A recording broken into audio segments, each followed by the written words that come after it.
Hello viewers, in this tutorial I will show you how to turn off autoplay video in Facebook.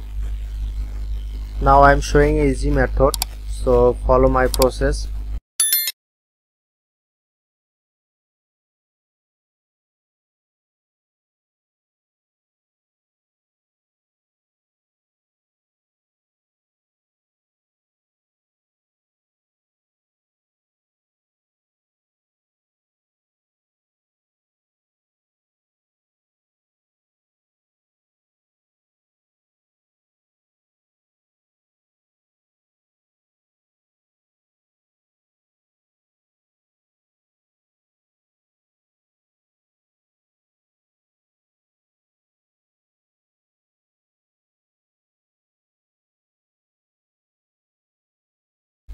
If in this video helpful, please hit the subscribe button and thank you for watching.